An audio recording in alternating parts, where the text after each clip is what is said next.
الحمد لله رب العالمين والصلاة والسلام على سيد الأنبياء والمرسلين أما بعد فأعوذ بالله من الشيطان الرجيم بسم الله الرحمن الرحيم والصلاة والسلام عليك يا رسول الله وعلى آلك وصحابك يا حبيب الله الصلاة والسلام عليك يا نبي الله وعلى آلك وصحابك يا نور الله. فرمان مصطفیٰ صلی اللہ تعالی علیہ وآلہ وسلم جس نے مجھ پر 10 مرتبہ درود پاک پڑھا اللہ تعالی اس پر 100 رحمتیں نازل فرماتا ہے. صلو علی الحبیب صلی اللہ علیہ وسلم. 2 کیڑے ایسے ہیں کہ جس کو ہم سب سے چھوٹا اور حقیر سمجھتے ہیں، وہ مچھر اور شہد کی مکھی ہے.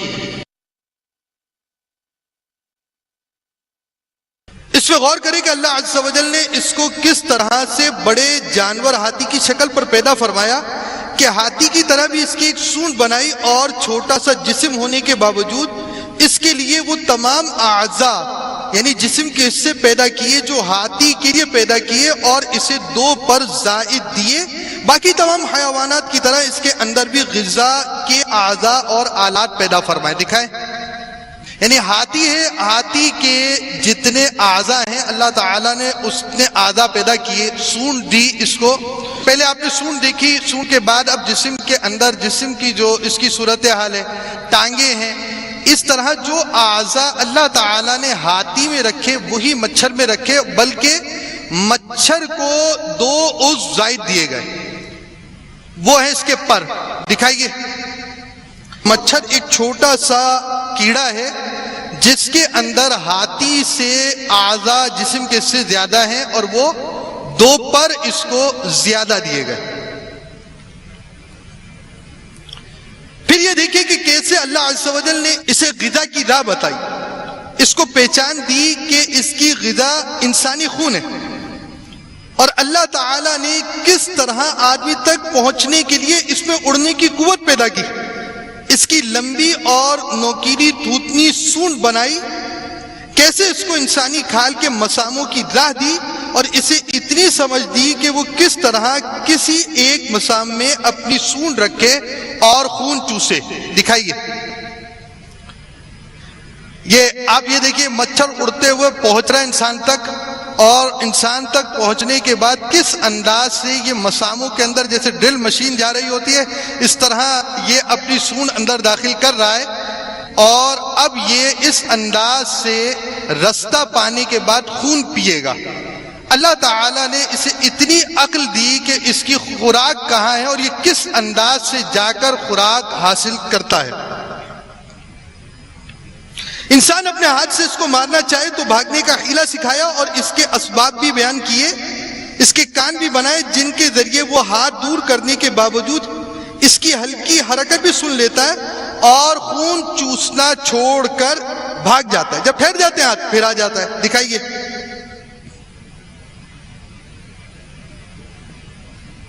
آنکھوں کی حفاظت کے لیے آنکھ کے اوپر موجود کھال کی ضرورت ہوتی ہے. اس کھال کو جو ہے وہ پپوٹا بھی کہا جاتا ہے، اور یہ جو کھال ہے یہ گرد و غبار سے بچانے والی ہوتی ہے. اب چھوٹا سا کیڑا آنکھ پر اتنا وزن نہیں سنبھال سکتا، تو اللہ تعالیٰ نے اس میں یہ بات پیدا کی کہ یہ اپنے پیروں سے آنکھ صاف کرتا ہے. یہ مچھر بھی کرتا اور مکھی بھی کرتی ہے. آپ کو اس کا منظر دکھاتے ہیں. یہ اپنی آنکھ کی صفائی ہو رہی ہے. تو اللہ تعالیٰ نے اس حقیر سے کیڑے کو بھی اتنا شعور دیا کہ وہ اپنی آنکھ کس انداز سے صاف کر سکتا ہے. امام غزالی علی رحمۃ اللہ الوالی احیاء العلوم جلد 5 مطبوعہ مکتبۃ المدینہ میں اس طرح کے مدری پھول بیان کرنے کے بعد مزید فرماتے ہیں یہ انتہائی چھوٹی مخلوق میں اللہ تعالی کے عجائب صنعت یعنی حیرت انگیز قدرتی کاموں میں سے ایک کرشمہ ہے، اور اس میں اتنے عجائبات یعنی حیرت انگیز باتیں ہیں کہ اگر سب پہلے اور بعد والے لوگ مل کر اس کی گہرائی کا احاطہ یعنی جمع کرنا چاہیں تو اس کی حقیقت تک پہنچنے سے عاجز رہیں، حقیقت نہیں جان سکتے، اور اس کی ظاہری صورت کے واضح اور روشن امور پر بھی مطلع نہ ہو سکیں۔ یعنی اللہ تعالی نے ایک چھوٹے سے کیڑے میں ایسی باتیں رکھی کہ لوگ دانشور، عقل مند، ذہین، فطین سب جمع ہو کر اس پر غور کرے تو اس کی ساری باتوں کو غور کرنے میں کامیاب نہ ہو سکے۔ تو اللہ تعالیٰ نے حقیر سی جس مخلوق کو ہم حقیر سا سمجھتے ہیں اس میں بھی ایسی باتیں رکھی۔ مزید یہ بھی غور کیجئے، آپ کسی طاقتور شخص کا تصور کریں،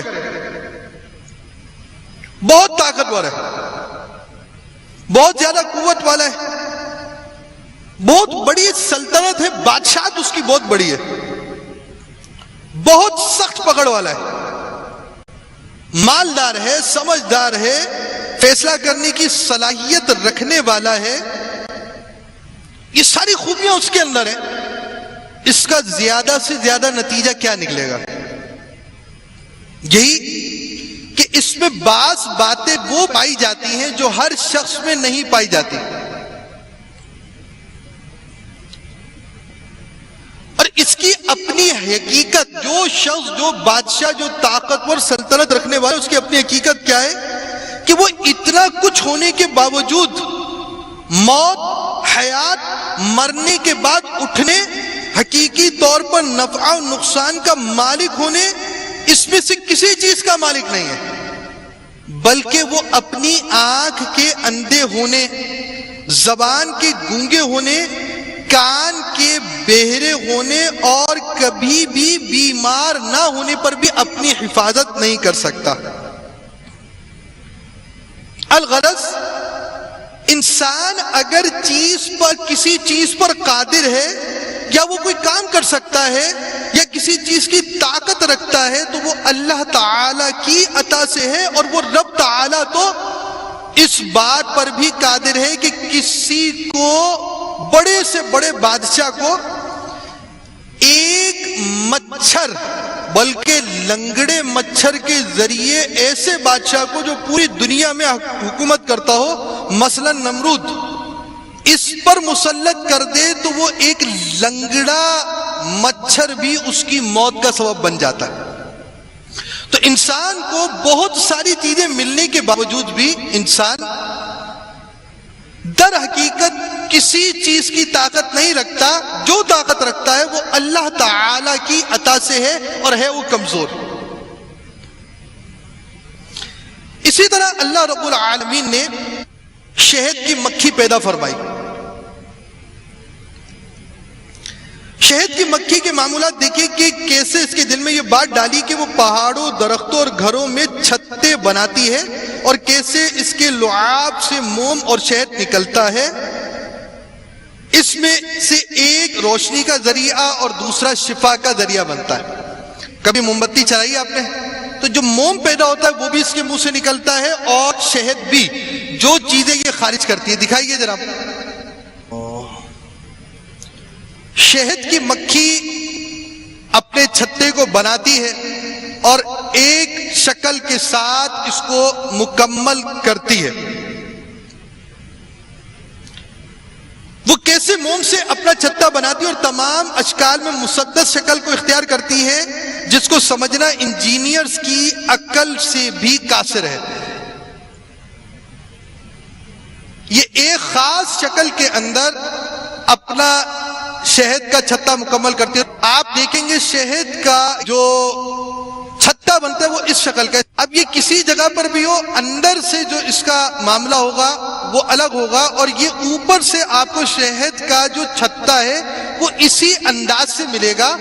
مطلب یہ وہ کیڑا ہے جو انجینئر بھی ہے، اور اتنی خوبصورت انداز سے ایک ہی شکل سے دنیا کے مختلف کونوں کے اندر شہد کی مکھی جو ہے وہ یہ چیز بناتی ہے. پھر یہ صرف پھلوں اور پھولوں کا رس چوسے گی، گندگی سے بچے گی، اور گندگی سے اگر گندگی میں پڑے تو ان کی ایک ملکہ ہے جو جسے عدل و انصاف پر مامور کیا گیا ہے، وہ اسے جان سے مار دے گی. اس کا منظر دکھائیں. یہ پھلوں پھولوں کا رس چوسنے والی اگر کسی گندگی پر بیٹھ جائے تو اس کے ساتھ کیا ہوتا ہے؟ یہ بتایا جاتا ہے یہ شراب کے مگ میں ایک مکھی چلی گئی، اب یہ اپنے چھتے کی طرف جا رہی ہے، تو اب اس کے ساتھ شہد کی مکھیاں کیا کام کریں گی کہ یہ ایک مکھی جو گندگی پر چلی گئی اور ان کے قاعدے قانون کو اس نے توڑ دیا، تو اب یہ شہد کی مکھیاں ایسی شہد کی مکھی کو قتل کر دیتی ہیں. یہ بات ان کے اندر پیدا کی گئی ہے کہ یہ اپنے شہد کے چھتے کی حفاظت کرتی ہے، اور اس شہد کی مکھی جو نجاست تک پہنچ جائے اس کے بارے میں یہ فیصلہ کرتی ہے. امام غزالی رحمت اللہ تعالی علیہ احیاء العلوم میں ارشاد فرماتے تو اس حقیر سے حیوان کے میں قدرت کے ان کرشموں کو دیکھ کر عبرت حاصل کرو. مزید فرماتے حاصل یہ ہے کہ اس جیسی باتوں میں غور و فکر کرنے سے اس کی معرفت میں اضافہ ہوگا، اور معرفت بڑھنے سے اللہ عز و جل کی محبت بڑھے گی. ایک بات یاد رکھیں، محبت الہی منجیات نجات دلانے والے اعمال میں سے ہے، اور منجیات کے طرق تحصیل یعنی نجات دلانے والے اعمال کو حاصل کرنے کے طریقے جاننا فرائض علوم میں سے ہے. فرائض علوم کا حاصل کرنا فرض ہے. فرض علوم کی معلومات حاصل کرنے کے لیے امیر اہل سنت کی تصنیف نیکی کی دعوت صفحہ 135 سے 136 کا مطالعہ کریں. اس پوری بات کا خلاصہ کیا ہوا؟ انسان کو اللہ تعالیٰ کی اطاعت کرنی ہے، عبادت کرنی ہے. اللہ رب العالمین کے دین کو اس نے سیکھنا ہے، اس پر عمل کرنا ہے. تو وہ کون سی بات ہے کہ جو انسان کو اللہ تعالیٰ کی اطاعت، اس کی محبت کی طرف راغب کرے؟ وہ چیز ہے اللہ تعالیٰ سے محبت. اللہ تعالیٰ سے محبت ہوگی تو اس کی اطاعت کا ذہن ہوگا. اللہ رب العالمین کا خوف ہوگا تو بندہ اللہ تعالیٰ کی اطاعت کی طرف راغب ہوگا.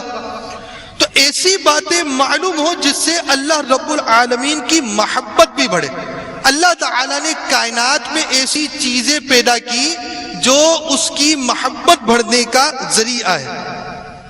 اللہ تعالیٰ نے انسان پر بھی فضل فرمائے اور اسے مختلف قسم کے اعضاء دیے. بعض اعضاء ایسے ہیں کہ جس کے بغیر زندگی کا تصور نہیں ہے، مثلا سر، دل، جگر وغیرہ. اور بعض اعضاء ایسے ہیں جن کے بغیر زندہ تو رہا جا سکتا ہے مگر زندگی بڑی مشکل ہے. اور وہ آنکھ، ہاتھ، پاؤں وغیرہ ہے کہ انسان اس کے بغیر زندہ رہ سکتا ہے مگر یہ زندگی بڑی مشکل ہے. اور کچھ اعضاء ایسے ہیں جو ضرورت اور حاجت کے علاوہ ہیں، جیسے ابرو کا کمان کی شکل میں ہونا، ہونٹوں کی سرخی، آنکھوں کی چمک. تو اللہ تعالیٰ نے انسان کو بہت ساری نعمتیں دی، ہاتھ پاؤں بھی دیے، جسم بھی دیے. اس کے جسم میں طرح طرح کی نعمتیں دی. بعض اعضاء تو ایسے کہ اس کے بغیر زندہ ہی نہیں رہ سکتا، بعض اعضاء ایسے کہ زندہ رہ سکتا ہے، زندگی مشکل ہے. مگر بعض اعضاء ایسے ہیں جو اللہ تعالیٰ نے بندے کو اس ہی لیے دیے کہ ان کے ذریعے اس کا حسن اور اس کی خوبصورتی میں اضافہ ہو. جیسے اس کو ابرو دی، نہ اس کے بغیر زندگی میں مشکل ہے، نہ اس کے بغیر زندگی ناممکن ہے. اور اللہ تعالیٰ نے یہ نعمتیں بھی عطا فرمائی. اور اللہ تعالیٰ نے جسم کے اندر بھی بہت سی نعمتیں رکھی جن میں سے ایک نعمت انسان کا اپنا اندر کا ڈھانچہ ہے. دیکھیں مختلف قد کے مختلف انسان ہیں. دکھائیے. اب آپ یہ دیکھیں گے کہ یہ جو ڈھانچے آپ کو دکھائے جا رہے ہیں مختلف قد کے افراد دکھائے جا رہے ہیں. کسی ایک کا ہاتھ بڑا اور ہاتھ چھوٹا ہے ایسا نہیں ہوگا. ٹانگیں برابر ہوں گی. تو اس شخص کو جس قد میں جتنی ہڈیاں جس طرح چاہیے اس طرح دی گئی. اگر جسم میں ایک ہڈی زائد ہو جائے تب بھی انسان کا نظام خراب ہو جائے. ایک ہڈی کم ہو جائے تب بھی انسان کا نظام خراب ہو جائے. اور جو دو ہڈیاں برابر چاہیے اللہ تعالیٰ نے وہ برابر دی ہے. ایسا نہیں ہے کہ ایک ہاتھ لمبا ہے ایک ہاتھ چھوٹا. جس کے ساتھ ایسا مسئلہ ہو اس کی زندگی میں حرج ہوتا ہے. تو اللہ تعالیٰ نے بہت ساری نعمتیں انسان میں پیدا فرمائی ہیں. امام غزالی رحمت اللہ تعالی علیہ ارشاد فرماتے ہیں دھوپ میں مبتلا شخص سائے سے محبت تو لازمی طور پر کرتا ہے اور وہ درختوں سے بھی محبت کرے گا جن کی وجہ سے یہ قائم ہے. انسان جب اپنے اعضاء میں اللہ تعالیٰ کی نعمتیں دیکھے گا تو اللہ تعالیٰ سے محبت کرے گا, اس کی اطاعت کی طرف راغب ہوگا. تو اللہ تعالیٰ سے محبت ہونا یہ بہت ضروری چیز ہے تاکہ بندہ اللہ تعالیٰ سے محبت کرے, اس کی اطاعت کرے, اس کے دین کو جانے سیکھے اور اللہ تعالیٰ کی نعمتوں کی قدر کرے. سیدنا حسن بصری رحمت اللہ تعالی علیہ ارشاد فرماتے ہیں من عرف ربہ احبہ ومن عرف الدنیا زہد فیہا, یعنی جو اپنے رب کو پہچان لے گا وہ اللہ سے محبت کرے گا اور جو دنیا کو پہچان لے گا وہ اس سے بے رغبت ہو جائے گا. حقیقی طور پر بندے پر جتنے احسان ہوتے ہیں وہ اللہ تعالی ہی کرتا ہے. ماں محبت کرتی ہے, بچے کو سنبھالتی ہے, بچہ پیشاب کرتا ہے ماں اس کو اٹھا کر سوکھے میں اور خود گیلے میں آ جائے گی. آخر ماں کے دل میں یہ محبت کس نے ڈالی کہ وہ بچے کی خدمت کرتی ہے؟ باپ کے دل میں شفقت کس نے ڈالی کہ وہ کما کر لا کر بچوں کو پالتا ہے؟ تو انسان پر جو بھی شفقت کرنے والا ہو, انسان پر جو بھی عنایت کرنے والا ہو, در حقیقت اس کے دل میں یہ شفقت ڈالی گئی ہے اور یہ سب اللہ تعالیٰ کے احسان ہے. اور اللہ تعالیٰ نے ہمیں طرح طرح کی نعمتیں دی ہیں. اللہ تعالیٰ نے خون اور گوبر کے درمیان سے صاف پاکیزہ خوش ذائقہ فرحت بخش لذیذ خوشبودار صحت بخش ایسا دودھ نکالا کہ جو بھوکے کی بھوک اور پیاسے کی پیاس بجھا دیتا ہے. نہ اس میں گوبر کی حمک ہے نہ خون کا رنگ ہے, اور گوبر اور خون کے درمیان سے نکلنے والی یہ خوراک دنیا بھر کے انسانوں کی خوراک ہے. اللہ تعالیٰ قرآن مجید میں ارشاد فرماتا ہے وَإِن تَعُدُّوا نِعْمَةَ اللَّهِ لَا تُحْصُوهَا, اور اگر اللہ کی نعمتیں گنو تو انہیں شمار نہ کر سکو. اللہ تعالیٰ نے کائنات کا کتنا بہترین نظام بنایا. پارہ 2 سورۃ البقرہ آیت نمبر 164. بے شک آسمانوں اور زمینوں کی پیدائش اور رات اور دن کا بدلتے آنا اور کشتی کے دریا میں لوگوں کے فائدے لے کر چلتی ہے, اور وہ جو اللہ تعالیٰ نے آسمان سے پانی اتار کر مردہ زمین کو اس سے جلا دیا اور زمین کو ہر قسم کے جانور پھیلائے اور ہواؤں کی گردش, اور وہ بادل کے آسمان و زمین کے بیچ میں حکم کا باندھا ہے, ان سب میں عقل والوں کے لیے ضرور نشانیاں ہیں. اس آیت میں بتایا گیا تفسیر سراج الجنان میں ہے کہ آسمان و زمین کی تخلیق, آسمان کی بلندی, اس میں چمکتے ہوئے ستارے, اس کا بغیر ستون کے قائم ہونا, سورج چاند ستاروں کے ذریعے اس کی زینت, سب اللہ تعالی کی قدرت کی نشانیاں ہیں. اس آیت مبارکہ کی تفسیر سے یہ بھی معلوم ہوا کہ سائنسی علوم بھی معرفت الہی کا ذریعہ ہے. میٹھے میٹھے اسلامی بھائیوں, انسان کو چاہیے کہ وہ اللہ تعالی کہ ان باتوں کو سوچنے کے بعد کیا کرے. وہ اپنے اوپر اللہ تعالیٰ کے احسانات جانے کہ اس نے اسے پیدا کیا تو اس کی تربیت کے لیے والدین دیے، طرح طرح کے اس پر احسان کیے گئے، اور جب احسان کیے گئے تو ساتھ ہی ساتھ اس کا امتحان ہوا. بنی اسرائیل کا بھی امتحان ہوا، انہیں ہفتے کے روز شکار سے روکا گیا اور یہ دن ان کی عبادت کے لیے خاص کیا گیا. اس دن مچھلیاں زیادہ آتی، یہ گھڑے کر لیتے اور مچھلیاں جمع کر کر اگلے دن شکار کرتے. ان کی آزمائش ہوئی کہ تم نے ان دن شکار نہیں کرنا. تو اللہ تعالیٰ نے دنیا کے اندر بندے کو جو پیدا کیا بہت احسانات کیے اور اس کے امتحانات لیے، اور اس امتحان کا نتیجہ اسے جنت کے صورت میں اپنی رحمت سے عطا فرمائے گا. تو جو جنت چاہتا ہے اللہ تعالیٰ کی نعمتوں پر غور کرے، اس کے احسانات پر غور کرے کہ ہر لمحے ہر آن اس کی طرف اللہ تعالیٰ کے احسان ہیں. اور دنیا میں آزمائش ہے، آزمائش پچھلی قوموں کی بھی ہوئی، بنی اسرائیل کی بھی ہوئی، دیگر اقوام کی بھی ہوئی، اور جو اللہ تعالیٰ کی آزمائشوں کو پورا کرنے والا ہے وہ اپنے فضل سے اسے جنت عطا کرنے والا ہے، نعمتیں دینے والا ہے، راحتیں دینے والا ہے.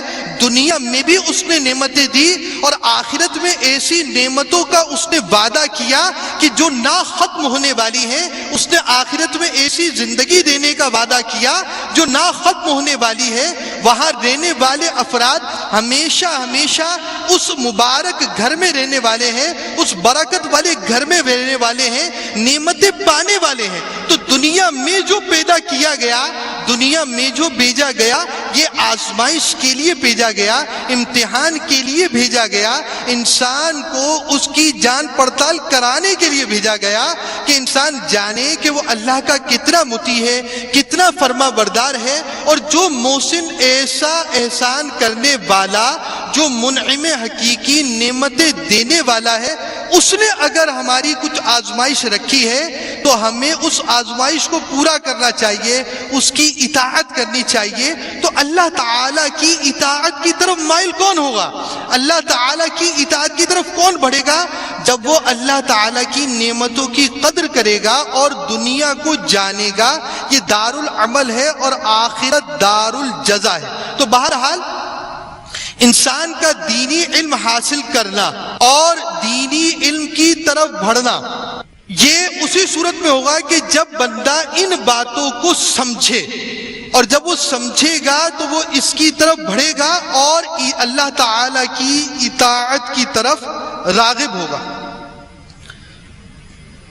اسے جذبہ ملے گا کہ وہ دین سیکھے اور اس پر عمل بھی کرے. اب یہ بتائیے، آپ دو آدمیوں کو تصور کریں، ایک شخص نماز پڑھتا ہے اور ایک شخص نماز نہیں پڑھتا. دونوں میں کیا فرق ہے؟